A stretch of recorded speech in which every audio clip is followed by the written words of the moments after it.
Բարև ձեզ հարգելի հայրենակիցներ, ուղի եթերում Նոյան Տապանն է Երևանից, հիշեցնեմ, որ ուղի եթերի ընթացքում կարող եք զանգարել ամերիկյան 818-967-5321 եւ հայաստանյան 060-35-11-31 հեռախոսահամարներով հարցեր ուղղել մեր տաղավարում գտնվող հյուրին։ Այսօր Նոյան Տապանի տաղավարում հյուրընկալել եմ կյանքի իրավունք իրավապաշտպան հասարակական կազմակերպության նախագահ Ռուզան Ադանալյանին։ Նոյան Տապանի հետևորդներին հիշեցնեմ, որ ուղի եթերները կարող եք հետևել Նոյան Տապանի Patreon-ում, Facebook-յան եւ YouTube-յան էջերում։ Բարև ձեզ Տիկին Ադանալյան, շնորհակալ եմ, որ մեր տաղավարում եք։ Ես եմ շնորհակալ։ Տիկին Ադանալյան, բնականաբար նորից խոսելու ենք հանցագործությունների մասին։ Դուք միշտ նշում եք, որ հանցագործությունների աճը գնալով ավելանում է եւ հիմա հասկանանք հատկապես այս հետընտրական Հայաստանում, որտեղ կարծես թե ընտրություններից առաջ ամեն ինչը փորձում էինք կապել Քարոզ Արշավի հետ, մարդիկ հույսեր ունեին, որ ընտրություններից հետո ինչ-որ բան է փոխվելու, բայց իրականում կարծես թե որոշակի տեղափոխություններ եղավ, ոչինչ չփոխվեց եւ ինչ է լինելու, արդյոք հանցագործությունների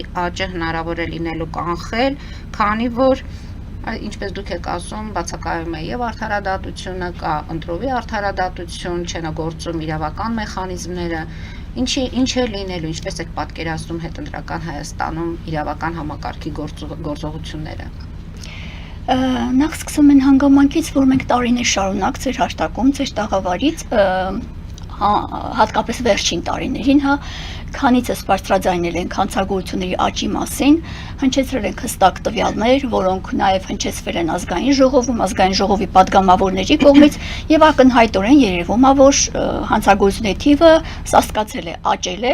եւ միտված է դերևս աճելու, ինչը ցույց են տալիս այսօրվա փաստական տվյալները։ Այո, ձեր խոսքի մեջ շատ ճիշտ նշեցիք, որ այս ամեն ինչը փոխկապակցված է գործող իշխանության, գործող իրավապահ համակարգի եւ դրա ենթակառույցների պաշտոնատար անձանց գործողություններից եւ մասնավորապես արտարադատության չգոյության, ինչպես նաև անպատժելիության հետևանքով։ Սա է սրանց այս թվարկված իրավիճակի ամբողջ հիմքերն ու հիմնավորումները։ Եվ այսօր բոլոր տվյալները արդեն հանգեցնում են նրան, որ այո, եթե մենք մի քանի տարի առաջ էինք սկսել բարձրաձայնել այս մասին եւ զգալով, որ միտումը շատ է, արկա է դրանք աճելու միտում, հետեւաբար այսօր հանգել ենք այդ նույն վերլուծական մտքին, որ այո, փաստերը ցույց են տալիս, որ մեր վերլուծությունները ճիշտ էին, կապված քիչ առաջ նշածս հանգամանքների հետ։ Հիմա անդրադառնանք կոնկրետ դեպքերին եւ դրանց հետ կապված փորձենք վերլուծությունները շարունակել։ Հայկ Կոնջարյանի եղբորը փաստորեն ծեծի ենթարկեցին, խմբակային ծեծի, այսպես ասած, եւ ինչ է ստացվում։ Ինչ տեղեկատվություն ընդհանրապես այս դեպքից հետո պետք է հրապարակվի, որ հրապարակեն իրավապահները, որպեսզի գործի քննությունը լինի ավելի թափանցիկ, հանրությունը վստահ լինի, որ լինելու է օբյեկտիվ քննություն եւ երկու կողմերում է կարծես թե ԿՊԱ-ականներն են կանգնած, ինչ է լինելու, ինչպես պետք է այս հանգուցալուծումը լինի։ Տեսեք, համացանցում տարածվեցին տեսանյութեր, տվյալ անձին Հայկ Կոնջարյանի եղբորը ծեծելու մի քանի հոգով եւ մոտ 3-4 հոգի էր, եթե չեմ սխալվում, ծեծելու տեսանյութը, դրանից հետո որոշ ժամանակ անց այլ տեղեկություններ հայտնվեցին կրկին համացանցում, վերջինի նախնական գործողությունների մասին, մինչև ծեծվելը, այսպես ասենք, թե ինչն է հանգեցրել այդ ծեծին, եւ մի շարք այլ նախապատմություններ կրկին տվյալ անձի հետ կապված, ես հիմա մի փոքր անդրադառնամ նշածս հանգամանքներին։ Նախ տեսանյութում պատկերված այդ դրվագը, որ ծեծում են նրան, ակնհայտ է, որ ծեծում են, դա անհերքելի փաստ է։ Իսկ թե ինչն է հանգեցրել վերջինի ծեծին, արկա է նաև տեսանյութեր, որ ինքը տվյալ անձի տան մոտից անցնելիս, բարբերաբար հայհոյանքներ է հնչեցրել իրեն ծեծողների թիմի մասին է խոսքը, եւ դա կրել է շարունակական բնույթ։ Այսինքն սա ենթադրում է, որ Հայկ Կոնջարյանի եղբայրը ի սկզբանե դրսևորել է խուլիգանական արարքներ, ինչը կարող է որակվել քրեական օրենսգրքով որպես խուլիգանական արարք։ Ի վերջո այդ տանը բնակվել են նշված անձի, հակադիր կողմի երեխաները, կինը եւ այլն, եւ նա բարբերաբար նման խուլիգանական արարքների է դիմել եւ մնացել է անպատիժ։ Այսինքն այդ ընտանիքի կողմից ցուցաբերվել է որոշակի հանդուրժողականություն, գուցեև նաև նախկինում ունեցած որոշակի հարաբերություններ Իսկ թե ինչն է պատճառ հանդիսացել, արդեն պարզ դարձավ, որ ինչ-որ շինարարական ընկերության կողմից, ինչ-որ գումարային փոխհարաբերությունների անհամաձայնության ֆոնի վրա առաջացած իրավիճակ է, այո, կոնֆլիկտը դրանից է առաջացած։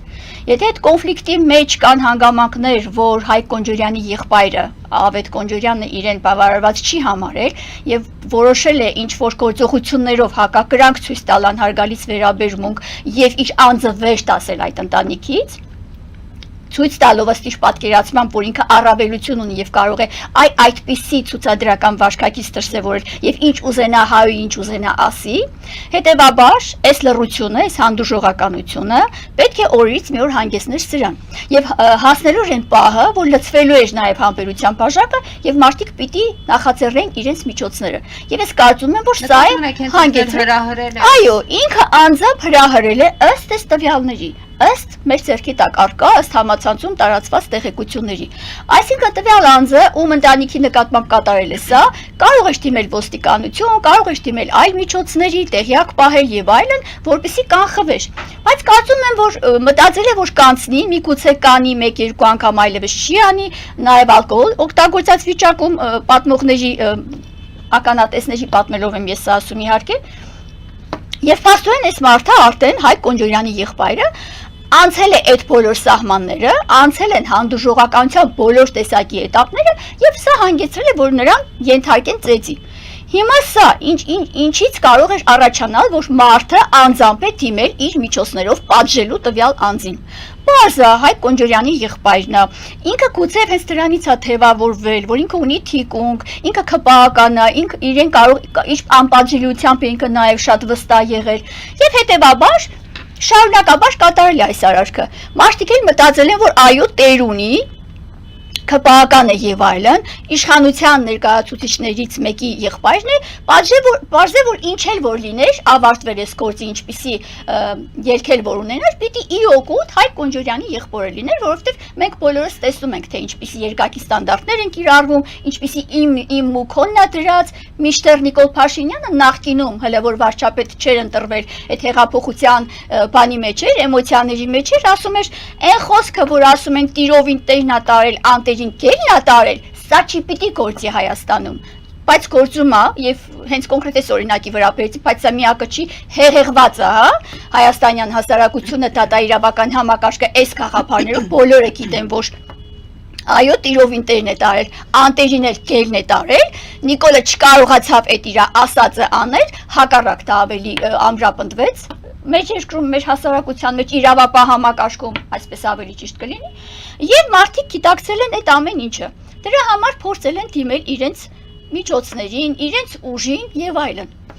Հիմա այն հատվածը, թե ինչի օրինակ ինքը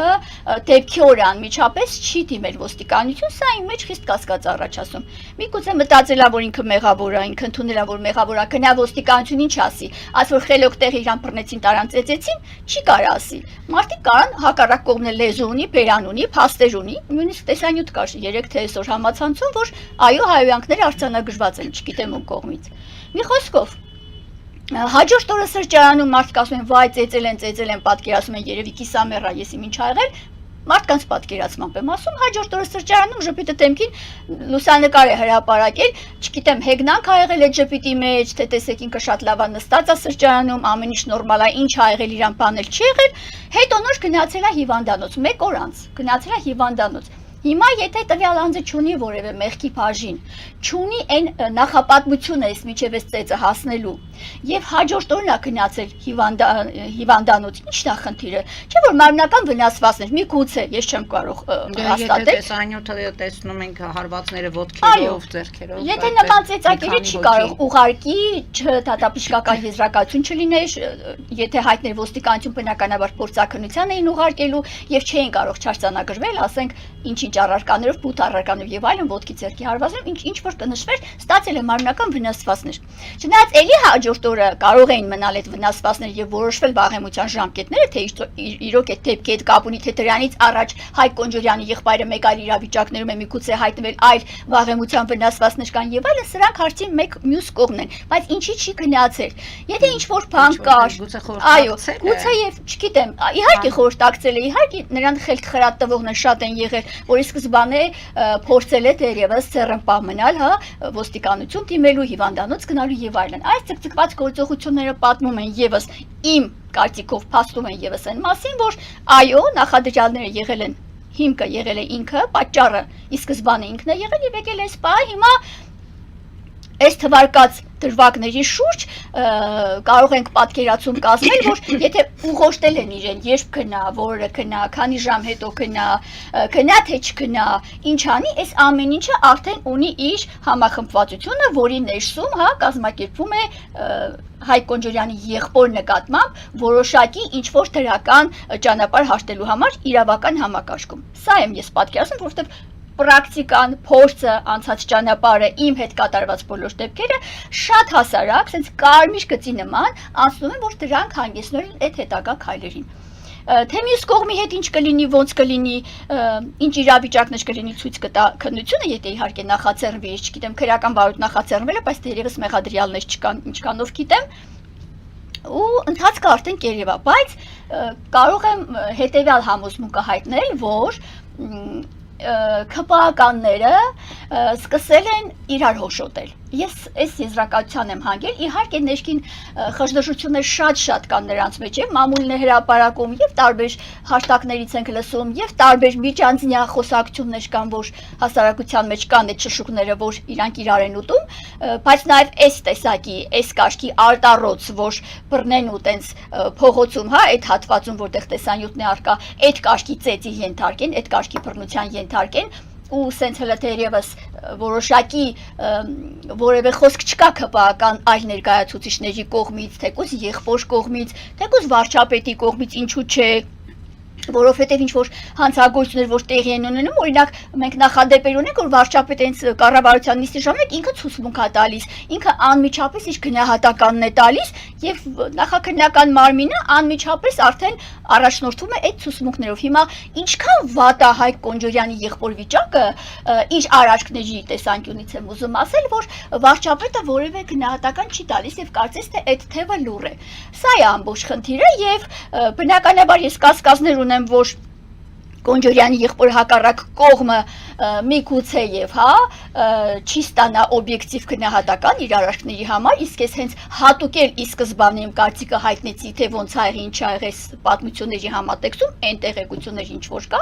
եւ բնականաբար ես չեմ կարծում, որ կարող է լինել օբյեկտիվ քննություն։ Դա բացառվում է ուղղակի, որ լինի օբյեկտիվ քննություն։ Տիկին Ադանալյան, տեսեք, նշեցիք, որ Նիկոլ Փաշինյանի կողմից չի եղել արձագանք, ամեն դեպքում այս դեպքի հետ կապված ինքի խոսքը չի ասել, բայց համենայն դեպս նա հատկապես ընտրություններից հետո սա Նիկոլ Փաշինյանին պետք չի։ Մենք բոլորս էլ գիտենք արդեն ընտրություններից հետո վարկանիշի մասին է խոսվում, ընտրությունները ցույց տվեցին, որ սահմանադրական մեծամասնություն իրենք չկարողացան կազմել, սա Նիկոլ Փաշինյանին պետք չէ, այն էլ այսքան մտերիմ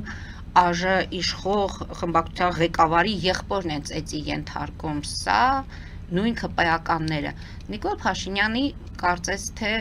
պետք չէր այս իրավիճակը, բայց հաշվի առնելով, եթե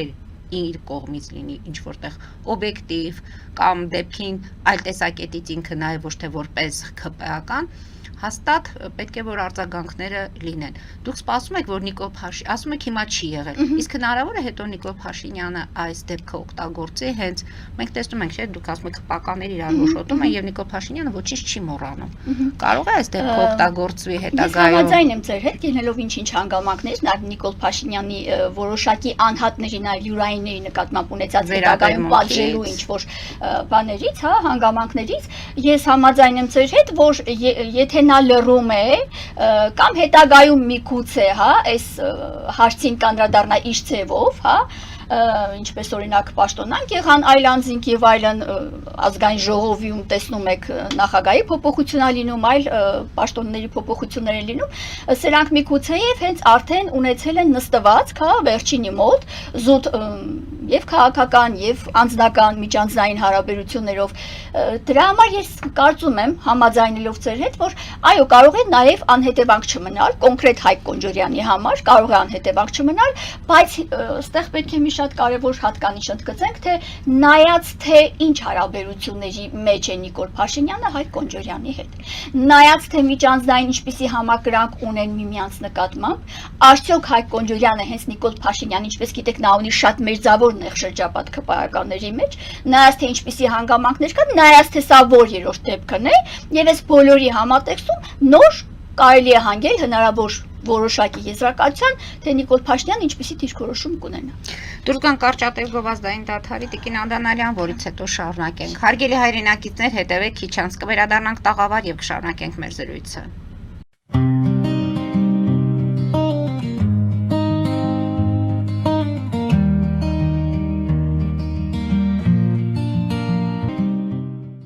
Ֆելիչե ժամանակակից ատամնաբուժական կլինիկա։ Այստեղ հարմարավետությունն ու խնամքն առաջնային են։ Այստեղ կիրառվում են ատամնաբուժական ամենաժամանակակից տեխնոլոգիաներ, ճշգրիտ ախտորոշում, արդյունավետ բուժում, նուրբ փորձառություն եւ անհատական մոտեցում։ Սկսած սովորական մանրուքներից մինչև առաջադեմ ընթացակարգեր, այստեղ դուք գտնվում եք բարձր որակավորում ունեցող եւ փորձառու ատամնաբուժական մասնագետների ձեռքերում։ Մեր բարեկամական եւ հյուրընկալ անձնակազմն այստեղ է յուրաքանչյուր այցը հաճելի դարձնելու համար։ Ֆելիչե, ձեր առողջ եւ ամենաերջանիկ շպիտը սկսվում է այստեղից։ Եկեք եւ բացահայտեք նորարարության փորձագիտության եւ կարեկցանքի կատարյալ համադրությունը։ Երևան Փոստը Գրանադա Հյուզում տեղեկացնում է։ Դրամական փոխանցումներ 1%-ով։ Օդանավով 1 փաունդը 2.99։ Նավով ուղարկեք 1 արկղ, երկրորդ արկղը անվճար։ Ավտոմեքենաների փոխադրում անհավատալի արժեքներով։ Ինչպես նաև կահույք եւ մեծ չափի բեռների փոխադրում։ Jackpot հագուստի խանութը երկրորդ մասնաճյուղն է բացել Գլենդելի սրտում, որտեղ կարող եք ձեռք բերել եվրոպական եւ ամերիկյան ընտիր հագուստեղեն, կոշկեղեն, աքսեսուարներ, պայուսակներ ամենահարմար արժեքներով։ Նաև կարող եք ցանկացած ապրանք պատվիրել եւ ձեռք բերել կարճ ժամանակում։ Jackpot-ի Գլենդելի հասցեն է 1135 North Pacific Avenue, հեռախոս 818 813 2252 Jackpot հագուստի լավագույն կենտրոնը Գլենդելում։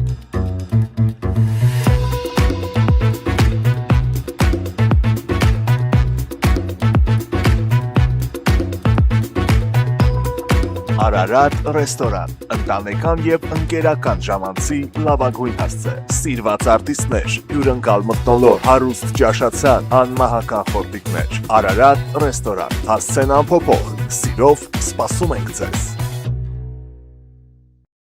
Լավագույն պաղպաղակ, բնական, համեղ եւ մատչելի գներով պաղպաղակը կարող եք ձեռք բերել բոլոր հայկական խանութներում։ Պահանջեք հայկական պաղպաղակ, Թամարա պաղպաղակ։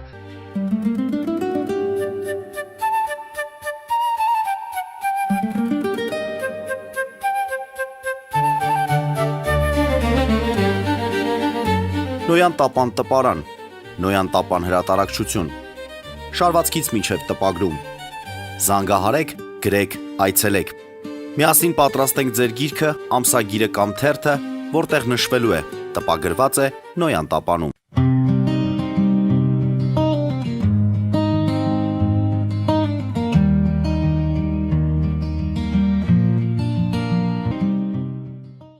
Հարգելի հայրենակիցներ, Նոյան տապանը կրկին եթերում է։ Տիկին Անդանալյան, ամեն դեպքում մենք կհետևենք այս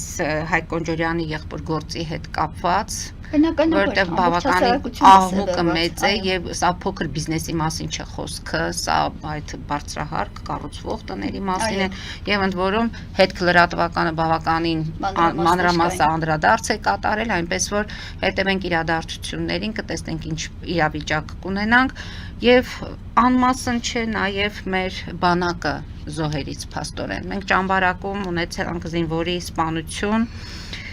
այսինքն դա ողբերգություն է, որը շարունակական կրկնվում է։ Մեկ տարվա մեջ 8-րդ զոհն է, իսկ Հելսինկյան քաղաքացիական Վանաձորի գրասենյակի տվյալներով 30 մեկ տարվա մեջ զինվորի մահ ունենք արձանագրված բանակում։ Այս թվերը ինչի մասին են խոսում։ Արդյոք մեղավորները միշտ համարժեք պատասխանատվություն չեն ստանում, թե պետությունը չի կարողանում կառավարել, ինչն է, թե այդ, ինչպես ասում են, գոյություն ունի կլանային համակարգ, որ բանակի ներսում է, ընդ որում տղան առաջին անգամ Նարեկը բարձրացել էր դիրքեր։ Դա նրա առաջին եւ վերջի ցավոք դիրքը եղավ։ Գիտեք, ողբերգություն ասելը շատ քիչ է ասված բանակի նկատմամբ, որովհետև իսկապես մեր բանակը շատ ծայրահեղ ողբալի վիճակի մեջ է։ Չգիտեմ անգամ ինչ բառերով նկարագրեմ, որ ծնողները ասում են բանակը բարդակ է, ճիշտ են ասում եւ պիտի ավելին ասել։ Եթե այլ բառ կա, որ հրապարակային կարելի ասել, այլ բառով պիտի պիտակավորել, որովհետև այն ինչ որ կատարվում է բանակում, սա ուղղակի երկրի կործանման առաջին նախադրյալներից մեկն է, եթե ոչ առաջինը։ Եթե քո երկրի բանակում զինվորներ են մեռնում, սպանվում խաղաղ պայմաններում, ու այդ զինվորները ջահել երիտասարդ երեխաներ են բնականաբար 18 տարեկան, 18 ամս։ Կարևորը թշնամուց չեն։ Այո, թշնամուց չեն։ Նիկոլ Փաշինյանը անդադ շեշտում է դա։ Եվ իր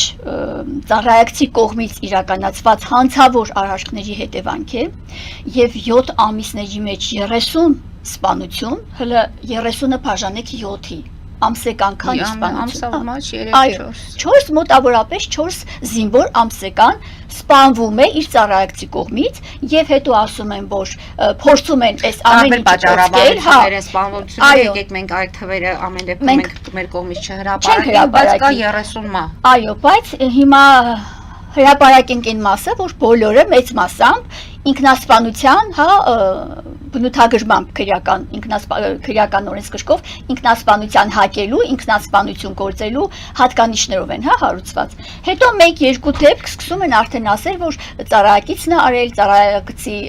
հրազենի վնասվածքով է եղել եւ այլն, այդ էլ ընթացքում մեկու մեջ ասում են, բայց դա չի նշանակում, որ 30-ն էլ տենց են եղել։ Կամ ինչպես է լինում, որ օրինակ ծեծում են,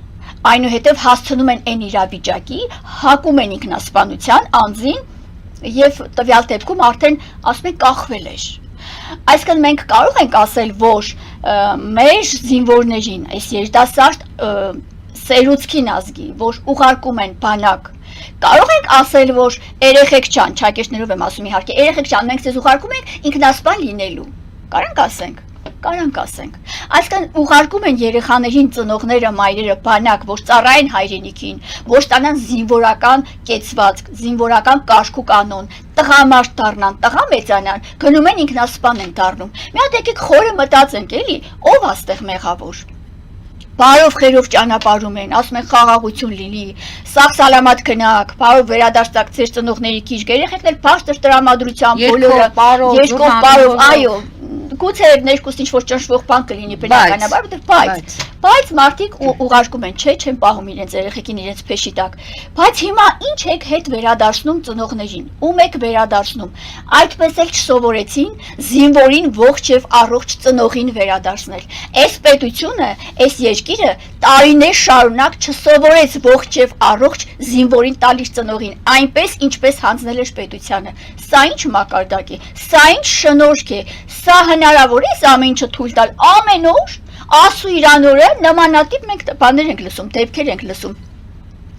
Իրոք բանակը բարդակ է։ Եթե մենք ունենայինք պաշտպանության նախարար, նա աշխատեր իր պաշտոնին ըստ իր մասնագիտական տվյալների, ըստ իր մարդկային հատկանիշների, մարդկային զինվորական առավելություններ ունենալու հոպարոյա հոգեբանական հատկանիշների, հետևաբար մեր բանակը, ես չեմ ասում կփայլեր, բայց գուցե եւ այս մակարդակին չէր լինի։ Հիմա Սուրեն Պապիկյանին պիտի ժողովուրդը կանչի, որտեղ հաջորդ ծերունդն էլ կգնաց 5 տարի իրանք եկել են նստել են, պիտի նորից մնան իրենց պաշտոններին, չէ՞։ Ես կարծում եմ, որ Պապիկյանին էլ կթողնի, դա ասված չթողնի, բայց ո՞ւմ է նշանակելու, կարող է իրանից Փեթարը գա, որովհետեւ նշանակումները միշտ Փեթարից Փեթարին է նշանակել, նախորդին ասում եք, վայ, ինի մնար ավելի լավ, չէ՞, դուք պատկերացնում եք, ինչ ողորմելի վիճակի մեջ ենք մենք։ Ու այս պայմաններում Պապիկյանից որևէ ձայն ծպտուն չկա։ Ինչ են ծեծել այս տղային։ Դիշքեր գնացած զինակից ընկերները, ինչ են իրար ծեծել, ինչն է եղել պատճառը։ Այդ տղան, որ հասցրել է այս երեխուն այս վիճակին, Ես կրկնում եմ, ելի եմ ասել ինչ որ առիթով, պիտի անպայման մահապատիժը գործի։ Այսպես այլևս հնարավոր չի։ Մենք այնքան ծայրահեղ հանցավոր ծուղակի մեջ ենք հայտնվել, այս մեր ազգը, մեր ժողովուրդը, որ մահապատիժը պիտի վերականգնվի միանշանակ։ Ժողովրդավար պետություն ենք։ Հա, ժողովրդավար, արտադրության ողջ համակարգը փայլում է,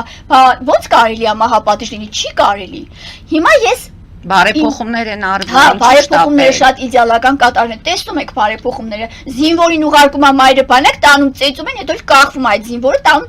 տանում տալիս են մոր ծեռը։ Զինվոր, ով բարձրագույն կրթություն է ստացել, զինվոր նայում ես նկարին այդ տղային Նարեկ Թորոսյանին, այս ճամբարակում զոհվածի մասին է խոսքը, ինչի մասին որ խոսում եք։ Նայում ես նկարին, քրքերի հետևի ֆոնին քրքերն են, նայում ես դեմքին, հայացքին, սիրտդ մղկտում է, ասում ես լավ ո՞նց եղավ այս երեխուն, խի տարան սենց արեցին։ Որը բոլորն են նրա մասին շատ դրական խոսում, թե դասախոսները, թե Այո, ես լսել բարևանները, եմ ճիշտ ասած, այդ մասին էլ եմ լսել ու նաև մնացած երեխաներին ում հասցրել են այդ վիճակին։ Ընտանիքի տան երեխան, այո, պիտի գնա ու հայտնվի նման ճիվաղների ձեռքերում, մարդասպան ճիվաղների ձեռքերում։ Հիմա այդ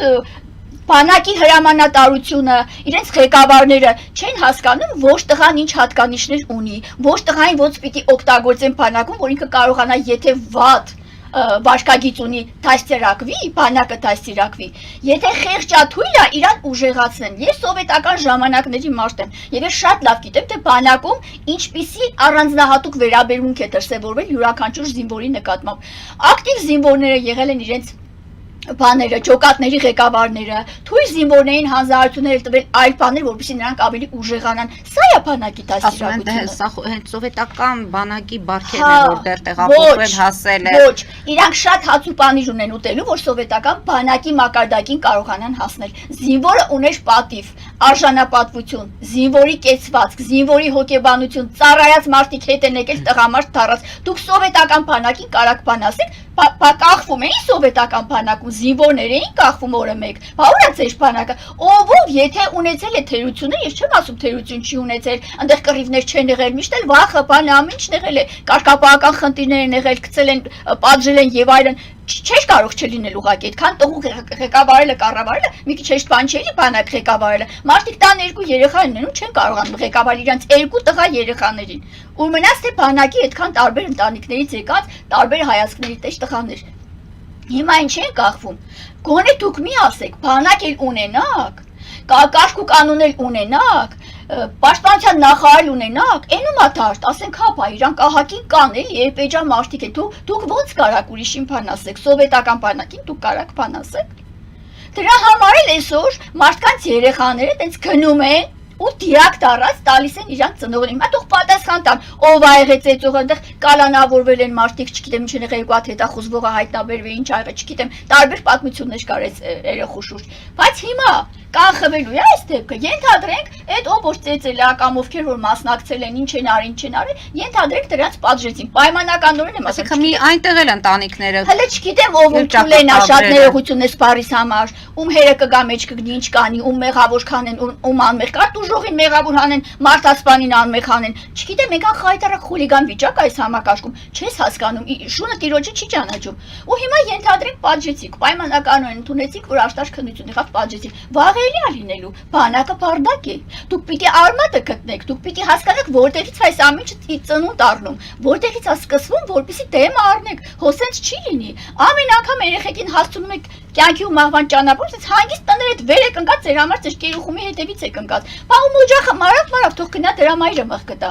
Սա բանակ է, սա բանակ չի։ Ճիշտ են ասում զինվորների մայրերը, բանակը բարդակ է։ Քանիցս ասեցի ու էլի կրկնում եմ։ Մենք կաշկապահ բանակ չունենք, մենք ունենք մենակ երեխեք, տղաներ տարած իրար վրա լցված, սահման է պահում իբր, ոչ սահմանը գիտենք որն է,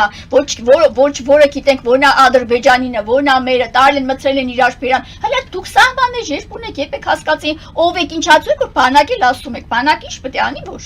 Տիկին Անդանալյան, ինչպիսի բարեփոխում պետք է արվի բանակում, որ այդ ձեր ասած բարդակը կարգավորվի, ինչից առաջինը կարգապահությունը պիտի սկսվի եւ պաշտպանության նախարարը պիտի առաջինը լինի կարգապահ, զինվորական հետագիծ ունեցած, զինվորական ծառայություն անցած անձնավորություն պիտի լինի եւ պիտի ունենա տղամարդկային բարձր հատկանիշներ, թե չէ ամեն մեշոկ Շատ կներեք այս բառիս համար։ Կողուն լիքը լցրած մեշոկ բերանը կապած, որ տանեն տնեն մի հատ ասեն, էսի պաշտպանության նախարարն է, բանակ չի կարող Եկեք որակավորումներ Ես ոչ մեկին չեմ որակավորում։ Ես ասում եմ, եթե մեշոկ լինի, տանեն տնեն, բանայի տեղը ասեն, հեսա ձեր նախարարն է, ինչ կլինի բանակի վիճակը։ Խոսքս որևէ մեկին չի վերաբերվում։ Տիկին Ադանալյան բանակից անցնենք, այսպես ասած, մարդիկ ապրում են գյուղում,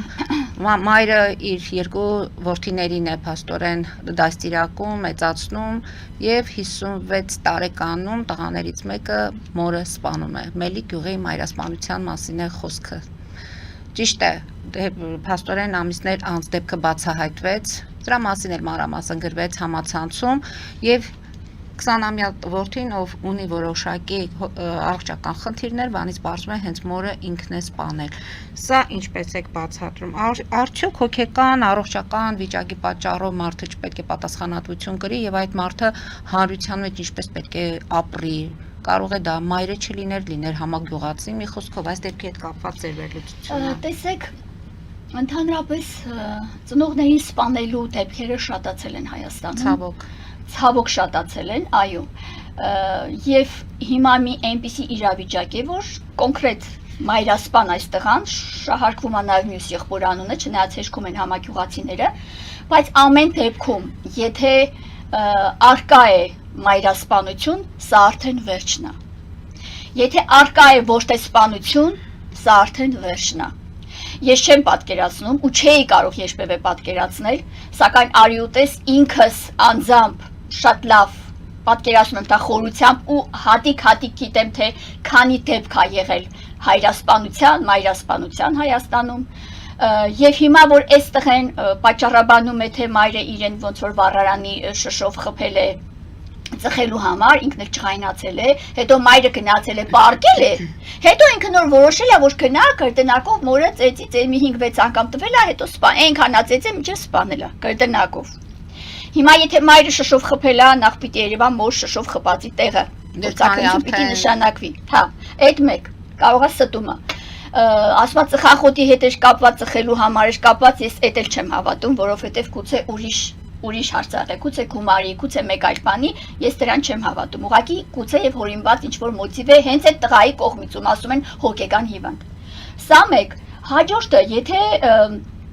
վստահվել է իրեն տարել է ինչ-որ անասուններ արածացնելու, հովիվ ա եղել եւ այլն։ Եթե հոգեկան հիվանդ է, այդ ամբողջ գյուղը այդ անասուններին տալիս էին, որ ինքը տաներ արածացներ, հա ինչ իմանային, անասունները տուն կգային, թե չէին, կա ինչ կրնեին, կկորեին, եսի միջ քիլանոց կրնեն, եսի միջ կրնեն։ Հարց, ուղղակի զուտ սովորական։ Ոնց է վստահել գյուղը, եթե ինքը հոգեկան հիվանդ է։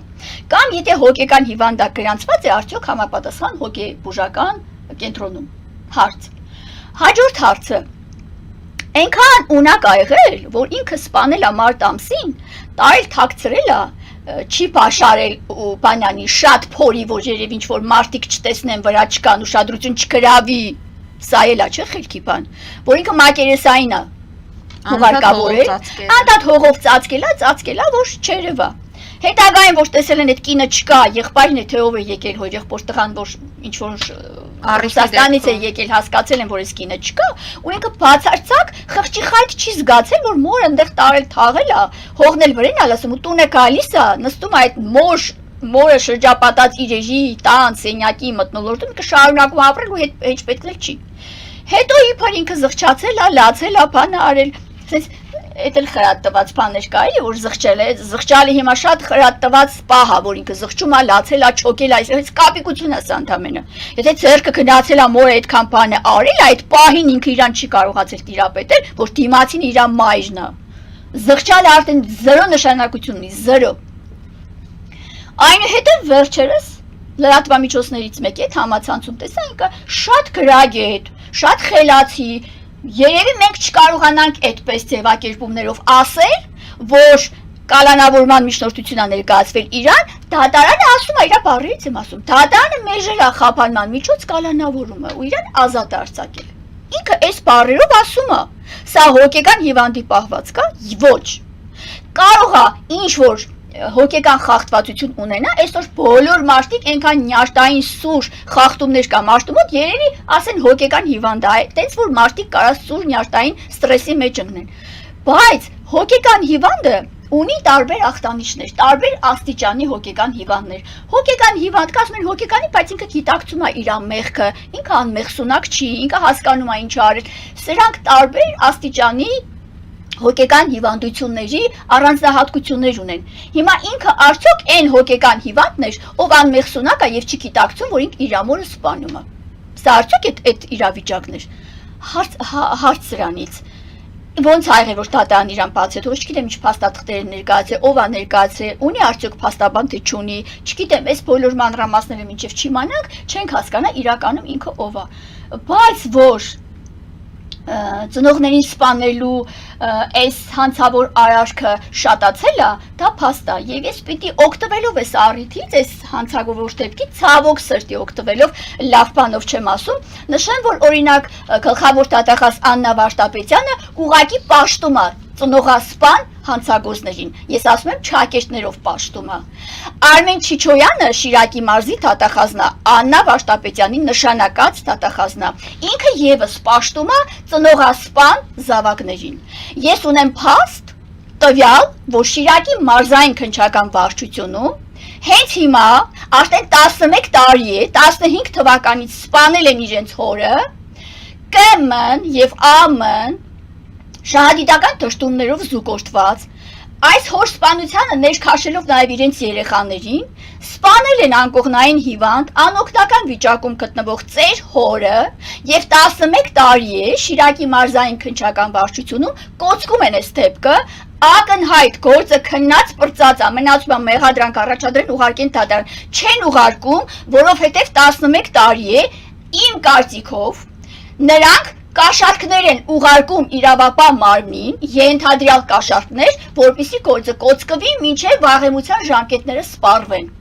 Այսպիսին է մեր իրավապահ համակարգը։ Հիմա ասում եմ կոչ անել Աննա Վարդապետյանին։ Աննա Վարդապետյան, դու ծնող ունես։ Դու տեսնում ես քո արարքների հետևանքով ինչ է տիրում, հա, մեր երկրում։ Ինչպես են աճել ծնողասպանները։ Եվ հիմա ներկապահին այդ գործը, այո, Շիրակի մարզային քննչական վարչությունը 56-60 տարեկան քույր եւ եղբայրներ իրենց երեխաներին ներքաշելով սպանել են իրենց հորը։ Ու հիմա այդ գործը քննության է առնվում։ Որևէ մի տեղաշարժ գործով չկա, գործը հեղեղված է, թե ովքեր են սպանել, ոնց են սպանել, ծեծել են հորը, մարմնական վնասվածքներ կան, ծեծի հատկանիշներով, այնուհետև թունավորման եղանակով սպանել են այս մարդուն։ Հիմա նստել են իրար երես են նայում, կաշառք է, չէ՞։ Բա Նիկոլ Փաշինյան ասում ես, մեր առաջնահերթությունը կոռուպցիայի դեմ պայքարելն է։ Հեսա քո կոռուպցիայի դեմ պայքարելը։ Կոռուպցիան ոտից գլուխ քո գլխավոր դատախազն է։ Եկեք ես ձեզ փաստեր ցույց տամ, կախեմ բոլորի այն ովքեր կհեշքեն այս ամեն ինչը, կախեմ իրաց ականջներից։ Բա դու ղեկավար ես, հա։ Բա դու դատաիրավական համակարգ ունես, Նիկոլ Փաշինյան։ Այս վերջերս ինչ որտեղ ես իրան եմ ասում, որովհետև ինքն է վարչապետը, իր համաձայնությամբ ազգային ժողովը իր ԿՊ-ի մեծամասնությամբ է նշանակվել այս անհասկանալի կերպար գլխավոր դատախազին, ես չեմ հասկանում, կա անհասկանալի կերպարը։ Ու լծվել է իր քաղաքական գործերով, բայց այսօր շարունակվում են մայրասպանություններն ու հայրասպանությունները։ Բա պիտի շարունակվեն։ Ես ասում եմ, Աննա Վարդապետյանը պաշտում է, սա լսի պես գործ է։ Ինքն ու Արմեն Չիչոյանը բերկրանք են ապրում այս գործով, բայց պատասխան են տալու։ Հարգելի հայրենակիցներն ու անտապանը կրկին եթերում է։ Տիկին Ադանալյան, եթե ամփոփենք փաստորեն մայրասպանության դեպքը, Մուրացյանի վրա մենք ունեցանք նաև դաժան սպանության դեպք, Ճամբարակի զինվորի սպանությունը, սա ընդամենը մի քանի օրերի վիճակագրությունն ենք մենք ներկայացնում, բայց ամեն շաբաթ դեպքերը, վթարները, երեք էլ սարսափելի վթար եղավ մի ամբողջ ընտանիք, մի խոսքով, այս ամենը եթե չկանխեն, եւ ով պետք է կանխի։ Տեսեք Մուրացյանի դեպքն էլ արդեն ցույց տվեց, թե ինչպես կարող են մարդիկ օրը ցերեկով տենց կրակոցներ, մոտ 30 կրակոց, ինչն էլ հիմնված, ինչն էլ պատճառ է հանդիսացել ինչ-որ բիզնես խաղերի հետ կապված, իրար միջև անհամաձայնության եւ այլն 20-ամյա երիտասարդ է մահացել, 15-ամյա անչափահաս է, հա, վնասվածքներ ստացել։ Սա ինչի մասին է խոսում, հա, սա խոսում է իշխանության բնութագրիչն է եւ մեր ժողովրդի վիճակագրական տվյալն է, ցածր մակարդակի վիճակագրական տվյալն է, իշխանության դաստիարակությունն է առժողովուրդ։ Եվ դրա համար սա շատ բնութագրիչ է եւ նրանց եւ մեր ժողովրդի վիճակագրական տվյալներին խիստ համապատասխանում է։ Հիմա եթե մարդիկ խոսում են ճշմարտությունից, մեր ժողովրդի մի ստվար զանգված ատոմ է ճշմարտություն ասողներին։ Ինչի համար է ատոմ, որովհետև հեռացել է ճշմարտությունից։ Մեր ժողովուրդը այն աստիճանի է փոխվել, ես չեմ կարող ասել, քանի աստիճանի տակ է փոխվել ազգը, որ իսկապես սկսել է ատել ճշմարտություն ասողներին։ Սա է ամբողջ խնդիրը։ Եվ ես կուզենայի Նիկոլի խոսքերից այս վերջին դրվագների հետ կապված վերջերս ելույթներ ունենում, դատաիրավական համակարգից էր խոսում, ես եթե կարելի է մի փոքր էլիտար դատավորների խոսքը, ովքեր ունեն կապեր եւ ունեն։ Այո, հիմա մեր ժողովուրդը դարձել են փոքրիկ վայրենիներ։ Ես այդպես եմ պատկերացնում, նայում եմ մարդկանց իրար են սպանում, sense բաներ են անում։ Ես գիտեմ, որ ֆիլմի կամ մուլտֆիլմի միջի փոքրիկ վայրենիներին իրար են սպանում։ Ինքը ասում է, վերջին 1 տարվա իրադարձությունները շարունակաբար ցույց են տնում, որ ինչպես ՀՀ-ում չի եղել, այնպես էլ հիմա չկա։ Դատական համակարգ, ժողովրդի վստահությունը վայելող դատական համակարգ, որն անընդհատ ալեկոծությունների առաջացնում մեր հանրության շրջանում, բայց հիմա քորոք ինչի չկա, 8 տարի է դու ես, ասում ես 7 տարի մնացել ենք նույն դասարանում, որ նույն դասարանում էիր մնացել, ինչի եկար նորից էլի 8-րդ տարին, էլի առաջին դասարանում է շարունակելու, հա, քո կառավարումը, դու էիր ասում մնացել եք նույն դասարանում, ու հետո ինչ է ասում, շատ հատկանշական է, եթե դատական համակարգը չունի ժողովրդի վստահությունը, այո չունի։ Դա ոչ մեկ չի կարող հեշտել։ Նշանակում է չունի նաև բավարար լեգիտիմություն։ Այսինքն ինքը վարչապետը խոստովանում է, որ մեր դատական համակարգը չունի բավարար լեգիտիմություն։ Ինչն արդեն սպառնալիք է մեր երկրի բնականում, կյանքի կայունության, ազգային անվտանգությանը, հետո ասում է ցավոք չեմ կարող երաշխավորել, որ դատական համակարգը չի ենթարկվելու ստվերային ու ապօրինի ազդեցությունների։ Ասում է կոռուպցիոն համակարգի կողմից իր ղեկավարության օրոք ինքը չի երաշխավորում, որ զերծ կմնա դատական մեկը քո ազդեցությունից պիտի զերծ չմնա, օրինակ, որտեղ չկա մի դատավոր, որ քո ասածը չանի, համ ասում է ասել ձևակերպումներով, հա, շատ քունագեղ, համ հետո դնում ամեմատում ես իր վարքագծի հետ, իր նախորդիվ ասած խոսքերին, ոչ մեկ իրար չի բռնում։ Եվ հետո ընթացքում էլ ասում է, քանի որ դատական համակարգում գործում են նախկինների մարդկային եւ քաղաքական հարաբերությունները։ Դու էլ ես նախկինների մարդկային եւ քաղաքական հարաբերությունները առաջ եկած վարչապետ։ Հիմա ինչ ես ուզում ասեցի, թե չես երաշխավորում, ուրեմն շատ վատ է ամեն բան։ Շատ վատ է, բայց որ քո երաշխավորությունը կա, որ դու ասենք մարդկանց կարող ես ծնկի բերել, օրինակ Գագիկ Ծառուկյանի պահը, չոքացնել քետնին, երբ որևէ բան չկա, դիմադրություն չկա, կամ այդ անձի կենթանիներին ես հա տանում լսում, ես ինչ անում, կենթանիներից ես մուրը հանում։ Հիմա Գագիկ Ծառուկյանն ինձ հետաքրքիր չի որպես բան քաղաքացի, պատգամավոր, ինչ որ եղել է նախկինում, մեծահարուստ մարդ, որպես մարդ, երբևէ չի հետաքրքրել։ Ես իհարկե վատ իմաստով չեմ ասում, աջակիցը չեմ եղել, ԲՀԿ-ից չեմ եղել, կառավար չունեմ, բայց հիմա եթե քրեական գործ կա, հա, վարույթ կա նախաձեռնված տարբեր հոդվածներով, դուք որ եկաք այդ գազաններին հանեցիք տարակ, դրանք հանցագործության գործիքներն էին, հա, Նիկոլ Փաշինյան, Գագիկ Ծառուկյանը ինչ որ արել է, կհիմնավորեք, չեք հիմնավորի, իրա կենթանիներին տանելը, նսեմացնելը նշանակում, անձնական թիրախավորում նշանակում, քաղաքական հաշվեհարդար նշանակում։ Դու հանցագործության գործիք է, որ եկաք այդ մարդու տունը սենց տակու վրա արեցիք, առակ գնացիք, բա գնացիք մարդասպանության գործիքները գտեք, Նիկոլ Փաշինյան։ Իմ տղայի մարդասպանության գործիքները 12 տարիա չկա, ու 12 տարիա գործը դատարանում է։ Ես Նիկոլին հիմա կոչ եմ անում։ Նիկոլ, քո դատարանը չի կարում քննի իմ երեխու սպանության գործը 12 տարի։ Ախպեր ասա չեք կարա քննեք, արեք ձեր գործը գնացեք։ Տվեք իմ երեխու քրեական գործի նյութերը, ձեր դատավորները թող ստորագրեն, որ մենք ի վիճակի չենք, չունենք այդքան, տգետ ենք, չենք կարող քննել այս գործը, կոռումպացված եք, թարգեք գնա։ Ինչպես Աննա Բաշտապետյանը դրտում է որ սահին ինքնատատաստանի վենդետայի, լտեսենք հետագայում ինչ կլինի, որտեղ մեր նկատմամբ կատարված է իրողությունը, աշխարհում չկա նման դեպք, որ մարդու սպանեն 12 տարի դատարանում գործ քննության առնվի։ Չկա ուղղակի նման դեպք չկա։ Դրա համար ասում եմ տվեք երեխուս գործը, ես գնամ դուք չեք կարա քննեք, այ ողորմելիներ էս գործը, այ կաշառվածներ դուք չեք կարա քննեք։ Ու հələ մինչև հիմա ինձ սպասության կոչեր են անում։ Դատարանները անկախ է ասում է դատարանը։ Դատարանի անկախությունը պիտի լինի այդ անկախության ու դատավորի ցինիզմի տարանջատումը։ Եթե դու տեսնում ես որ դատավորը ցինիզմ է դրսևորում, դատավորը խանգարում է քեզ վկային հարցաքննելուց, հայն չէին մեջ հանգնում, որ վկային կարողանա հավաքի իր բուրը, աջակցի վկային, ասի՝ «Не бойся, я здесь»։ կներեք այս ձևակերպմանս համար։ Մենք սաղ ստեղ քեզ ու թեվութիկունք ենք ասա գնա, թող տուժող ինչքան ուզում ա քեզ հարցա, մենք ենք որոշողը։ Դու տեսնում ես այդ ամեն ինչը, ոնց կարաս հարգես այդ դատավորին։ Վերջերս Արտյոմի գործով դատավորը բազար բառ օգտագործվեց թե ինչ իմ կողմից, որտեղ բազարային իրավիճակ է բացում դատան, նախ թույլ դատավորա պրոֆեսիոնալ չի, Հայկ Սաֆարյան, ես իրեն եմ ասել դատական նիստի ժամանակ, չի պատկերացնում հարցաքննությունն ինչ բան է, չի պատկերացնում տուժող իր հարցերը ուր է տանում ու հային չէին մեջ հանգնում, թևերը փռում է վկայի վրա, խափանվում է, ասկին ինքը անձամբ արտահայտությանը միջամտում է։ Ստեղծվում է մի այնպիսի վիճակ, որ տուժողը մնում է մոլորված։ Եթե վկայի մոտ հանցագործության համար